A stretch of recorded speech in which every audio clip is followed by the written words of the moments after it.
परमेश्वर के लोगों, आज हम लोग पवित्र बाइबल में से ये देखना चाहते हैं कि तेल से अभिषेक क्यों जरूरी है। आज बहुत सारी चर्चा ऐसे हैं जो तेल से अभिषेक करते हैं और कुछ चर्चा ऐसे हैं जो तेल से अभिषेक नहीं करते। हम उन्हें बुरा नहीं कहते जो नहीं करते, लेकिन तेल से अभिषेक क्यों जरूरी है, बाइबल में इसके बारे में क्या लिखा है और तेल से अभिषेक जो करना है किन किन चीजों के लिए करना है, किस किस बात के लिए तेल से अभिषेक करना है, वो हम आपसे पवित्र वचन में से बात करना चाहते हैं। पहली बात, लेवी व्यवस्था 14 अध्याय और उसका 18 वचन। यहां पर लिखा हुआ है, और जो तेल याजक की हथेली पर रह जाए उसको वह शुद्ध होने वाले के सिर पर डाल दे और याजक उसके लिए यहोवा के सामने प्रायश्चित करे। जानने के क्षमा प्राप्ति के लिए तेल से अभिषेक किया जाता है। क्षमा प्राप्ति के समय जो तेल हथेली पर रह जाता था याजक के, वो जो क्षमा पाना चाह रहा होता था उसके सिर पर वो उंडेल दिया जाता था। पहली बात यह है तेल क्यों जरूरी है, अभिषेक क्यों जरूरी है तेल का।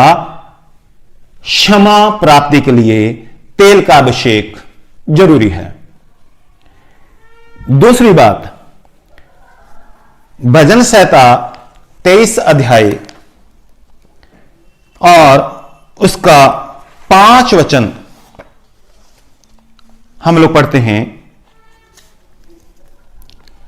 तू मेरे सताने वालों के सामने मेरे लिए मेज बिछाता है, तूने मेरे सिर पर तेल मला है, मेरा कटोरा उमड़ रहा है।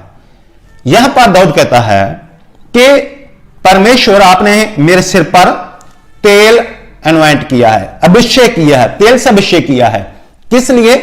दुश्मनों के बचाव के लिए, दुश्मनों से बचाव के लिए। दूसरी बात जो मैं आपको बता रहा हूं ये है कि दुश्मन से बचाव के लिए तेल का अभिषेक किया जाता है।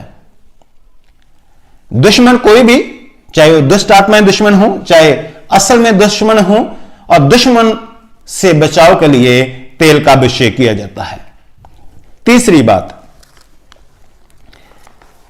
पहला शमूएल 16 अध्याय और उसका 13 वचन। यह लिखा है, तब शमूएल ने अपना तेल का सींग लेकर उसके भाइयों के मध्य में उसका अभिषेक किया, और उस दिन से लेकर मोशे को यहोवा का आत्मा दाऊद पर बल से उतरता रहा। परमेश्वर के लोगों, यहां पर राजा बनने के लिए तेल का अभिषेक किया गया। शमूएल नबी ने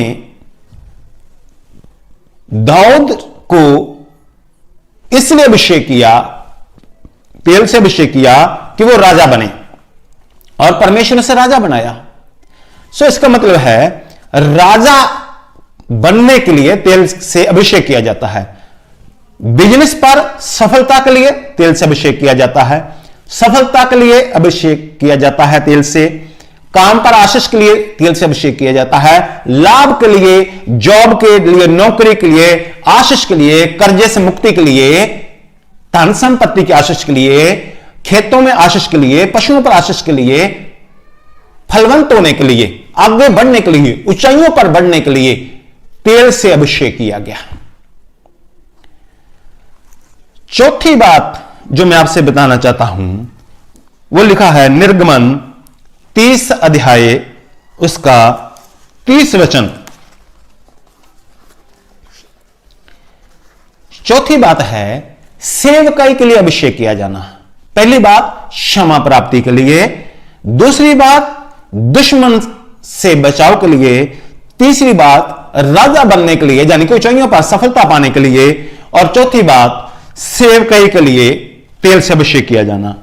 निर्गमन 30 अध्याय उसका 30 वचन।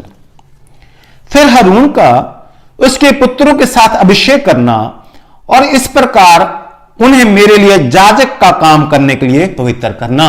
सेवकाई के लिए जब किसी को निकाला जाता है, जब सेवकाई शुरू की जाती है, तो परमेश्वर का वचन था, परमेश्वर कहते हैं उसका तेल से अभिषेक करना, उसका तेल से अभिषेक करना, और उसके बाद वो अपनी सेवकाई शुरू करें।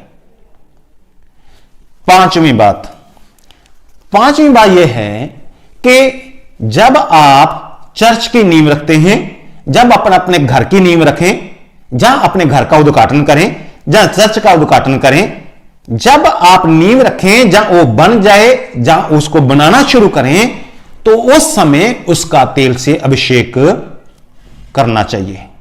घर का नींव रखें तो तेल उसके ऊपर उंडेल लें। एक वचन हम लोग देखते हैं, उत्पत्ति 28 अध्याय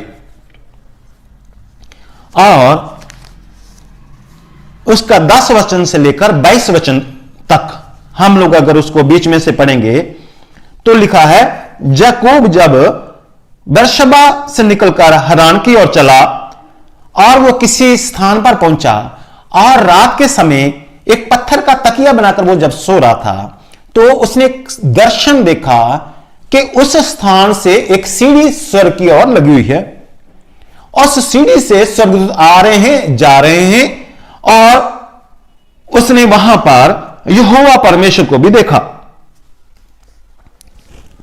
तो उसने क्या किया, 18 वचन में लिखा है, भोर को याकूब उठा और अपने तकिए का पत्थर लेकर उसका खंबा खड़ा किया और उसके सिरे पर तेल उंडेल दिया। उसने उस स्थान का नाम बैतल रखा।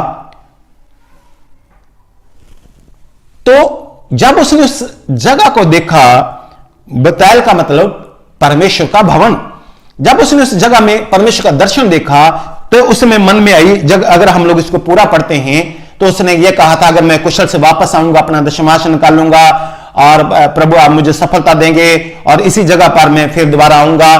तो उसी जगह पर परमेश्वर का एक भवन बनाया गया। तो यहां पर यह लिखा हुआ है कि वो यह सोचता है, 28 अध्याय 17 वचन में, और भय खाकर उसने कहा, यह स्थान क्या ही भयानक है, यह तो परमेश्वर के भवन को छोड़ और कुछ नहीं हो सकता, वरना यह स्वर्ग का फाटक ही होगा। तो उस स्थान पर उसने अभिषेक किया। फिर वापस जब आता है, उत्पत्ति 35 अध्याय उसका 14 वचन में लिखा है कि उसने पत्थर का एक खंबा खड़ा किया और उस पर उसने तेल से अभिषेक कर दिया। बात क्षमा प्राप्ति के लिए जो है तेल का अभिषेक किया गया। दूसरी बात, दुश्मन के बचाव के लिए अभिषेक किया गया तेल से। तीसरी बात, राजा बनने के लिए तेल से अभिषेक किया गया। चौथी बात, चर्च परमेश्वर का भवन बनने के लिए, जहां घर की नींव रखने के लिए तेल का अभिषेक किया गया। इन कारण से तेल का अभिषेक किया गया। इसके अलावा जब हम नए नियम में देखते हैं तो तेल लगाकर प्रार्थना की जाती थी बीमारों के लिए। पुराना नियम में लिखा हुआ था कि जब आप अभिषेक करो तो वह सिर पर अभिषेक करना, शरीर के किसी और अंग पर तेल नहीं लगाना। निर्गमन 30 अध्याय उसका 32 वचन में लिखा है कि अभिषेक का तेल देह पर ना डाला जाए, सिर पर डाला जाए। लेकिन जब हम नए नियम में आकर पढ़ते हैं तो चंगाई के लिए भी तेल से अभिषेक किया गया। मरकस से 6 अध्याय उसका 13 वचन जब हम लोग पढ़ते हैं, वहां लिखा है, बहुत सी दुष्ट आत्मा को निकाला चेलों ने और बहुत से बीमारों पर तेल मलकर उन्हें चंगा किया। तेल मलकर उन्हें चंगा किया। और फिर याकूब में लिखा हुआ है, याकूब 5 अध्याय उसका 14 और 15 वचन में लिखा है, यदि तुम में कोई रोगी है तो कलीसिया के प्राचीनों को बुलाए और वे प्रभु के नाम से उस पर तेल मलकर उसके लिए प्रार्थना करें, और विश्वास की प्रार्थना के द्वारा रोगी बच जाएगा और प्रभु उसे उठाकर खड़ा करेगा। यदि उसने पाप भी किए हों तो उनकी भी क्षमा की जाएगी। नए नियम में हम जब देखते हैं तो यहां पर भी तेल लगाया जाता था। तो तेल शरीर के दूसरे हिस्सों पर भी लगाया जा सकता था। नए नियम में हम लोग जब देखते हैं बीमारी से चंगाई के लिए भी। प्रभु के लोगों, इस तरह से यह तेल से अभिषेक जो है वो किया जाता रहा है, और आगे भी जो करना चाहते हैं वो अच्छा करते हैं। जो तेल से अभिषेक नहीं करते अच्छा करते हैं, हम लोगों ने बुरा नहीं कहते, लेकिन अगर तेल से अभिषेक आप करते हैं तो अच्छा करते हैं। प्रभु आपको आशीष दे, प्रभु आपके साथ रहे। आमीन।